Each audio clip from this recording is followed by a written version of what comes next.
One of the reasons that most people will not be successful is because they won't even allow themselves to have a successful mindset. They can't even visualize it. One thing that I've learned is if you can't visualize it in your mind, you will never hold it in your hand. Until you can put yourself in that position, in that car, in that house, on that trip, with that girl, whatever it is, unless you can visualize it, you're not going to allow yourself subconsciously to have it or to do the actions that are going to get you to that point. You need to kill that version of yourself. You need to kill that less than human being that you used to be. If you're overweight, if you're 250 pounds, if you're 280 pounds and you like to, get your double XL Coke from the gas station with your bag of chips, you need to murder that fool. You straight up need to kill that old version of yourself, that lesser version of yourself. You need to stop sleeping in. You need to lace your boots up and you need to go to work every single day. And when I say lace your boots up and go to work, I'm talking about tracking those macros, hitting the meal plan, getting into the gym, whether it's 100 degrees or -10. You need to do it. I don't care if you're a truck driver that works nights and on weekends and throw everything else, a diabetic, throw everything you can at it, right? Every negative situation. My job doesn't allow me to. Well, I work at night, so it's going to be hard to go to the gym. I've got diabetes, so this is just the way that I am. No, kill that guy. Shoot him in the head. You're the person that gets up early. You go to the gym. You're doing it for you, but you know that your wife and kids are going to benefit from it. You're that husband that comes home and the wife goes, "Damn, babe, what's this here? What's that? I like that."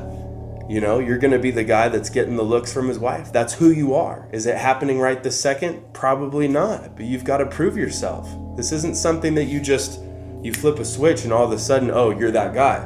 No, the switch needs to flip up here. The results are going to take time to accumulate and to show. But until you can switch it in your head, you're never going to see those results the same way. You can't stop putting in work on yourself. You always have to put in work on yourself because I use the analogy like when you're on an airplane and the oxygen mask drops down, you're supposed to put on yours first so that you're set, right? And you're not gonna pass out trying to put it on your kids, maybe not get it, and then you and your kids die, right? Yeah. Like you have to put your best foot forward in every single scenario. You have to be the best version of yourself. You can't neglect that. You can't solve everybody else's problems until you've solved yours, and then you're ready to help. When you hit that bottom point, when you hit that rock bottom point, the only place to go is up. A lot of people are in situations that are bad, a bad relationship or a bad job or a bad scenario, but it's not bad enough that they're willing to make a change. So the best thing that happens is they lose their job and they have to go find something else. They lose that girlfriend or that boyfriend and then they have to go on and learn how to live with themselves and be okay with themselves again, work on themselves. But then B, it gives them the opportunity to go and actually find a good spouse or a better situation. That's why people stay in abusive relationships. It's not quite bad enough to get them to want to fully run away. And they've convinced themselves that no, he really loves me. This is okay. This is an okay situation for me to be in. The same thing can be said for your job. It could be a horrendous job with horrible working hours, a horrible work environment, a very negative work environment, but it's just comfortable enough that you're not willing to actually make the change. I hope if that's you get fired from your job, your girlfriend leaves you, whatever needs to happen, you get sick and you go to the hospital and then you finally realize, okay, I actually need to take my health seriously because without it, I have nothing else. Sometimes that rock bottom is the best thing that can happen to you. But a lot of people won't become successful because that rock bottom never comes. They just live in that comfort zone for the rest of their lives. They wake up one day when they're 50, 60, 70 years old and go, damn, I blew it. I could have done so much better. I've never been to prison.